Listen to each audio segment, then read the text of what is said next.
Back again, just doing a small video on user conferences. A lot of us since COVID have decided to go straight into the digital world and swim in it for quite a while. All the analytics are really good. ROI, you can kind of track things, you can make sure you put your money in the right place, use the right words. So events pretty much just, I don't know, are they useful to anyone anymore? And I think I kind of want to come in here and prove that they are, first of all. I think actually more important nowadays, especially with there's so much stuff online about just anything you want to find, and sponsors being all over the place, and Google Ads now just so saturated that I think ROI actually is tanked pretty much.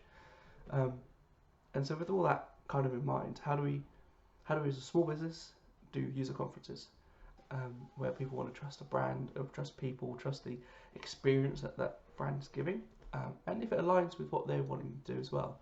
And I think we've got to be okay as well with someone coming through the door, and it might feel like a lot to lose someone, but if it doesn't align as a customer with you, then it's going to jar, and they'll bring in the wrong type of clients, and then you'll be having to change everything you have to do in the business, and that's not your mission statement.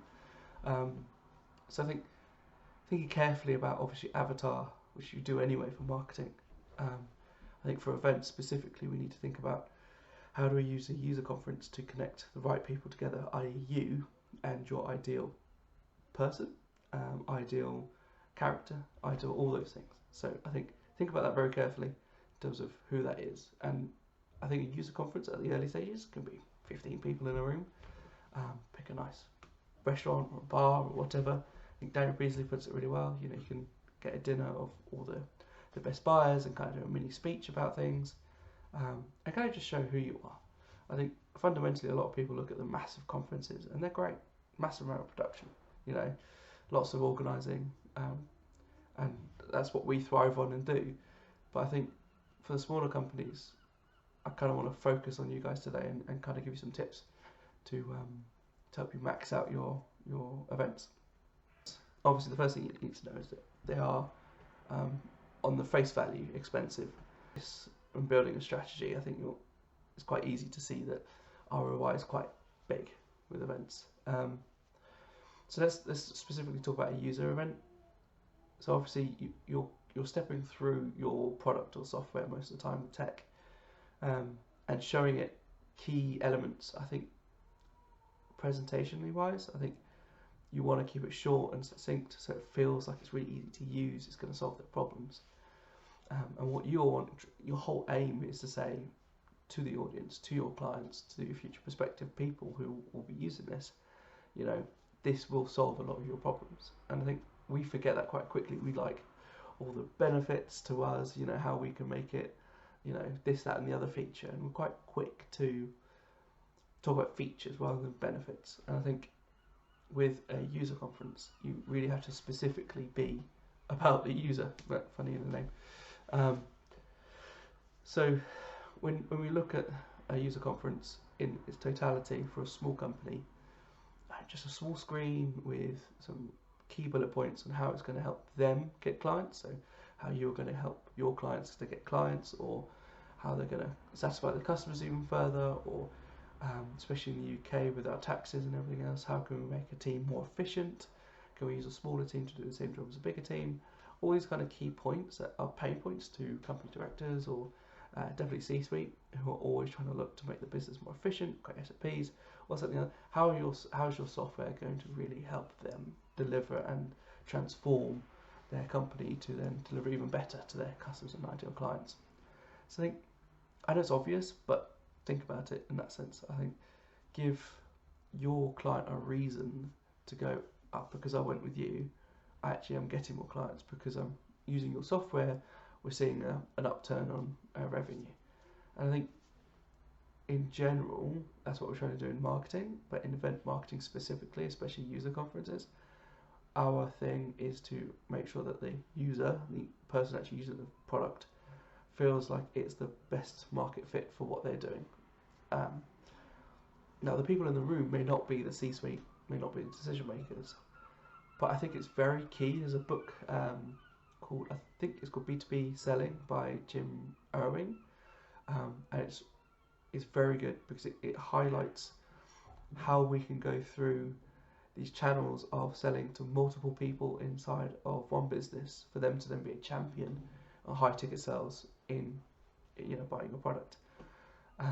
And you definitely want to be creating those rapport points with multiple people in the business, because if someone moves, then you've got someone else who will still wave your flag inside of that business, and not just change as soon as they leave. So I think it's quite key to look at your whole marketing strategy, and look at your key points, what the event's trying to solve, and then create even just pre-event, like cold emailing, make sure that people know you, being very present on LinkedIn, maybe even doing a video like this, talking directly to your client, going, you want to do this, we'll help you with delivering your product.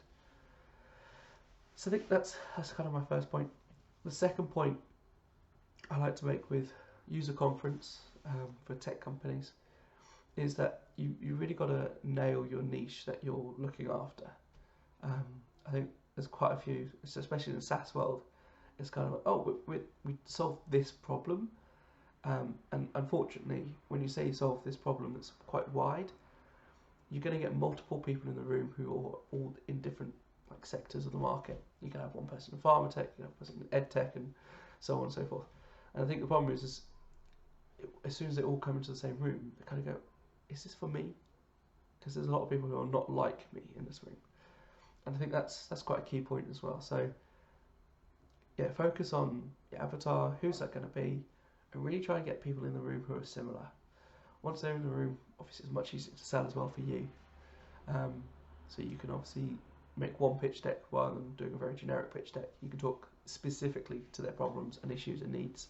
And I think strategy-wise, it will make it easier to then sell tickets or however you're doing the front end. Also the back end of it, you can then deliver maybe video snippets of the day, going, these are key highlights, these are white paper, all these kind of things. I think is very easy to slip into the generalist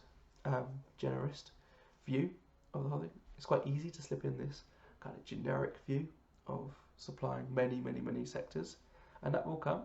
I think you've just got to jump in specifically to one set of people. And the third thing I'd like to highlight, lastly, which is partnerships.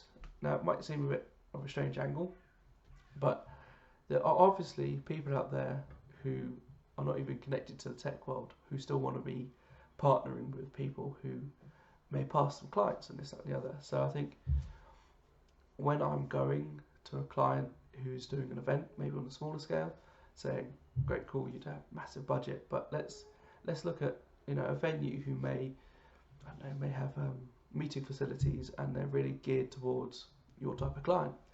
I think that type of partnership is really useful to kind of high view and see, and then sell to the venue. We're looking to do these type of events, and these are the people coming.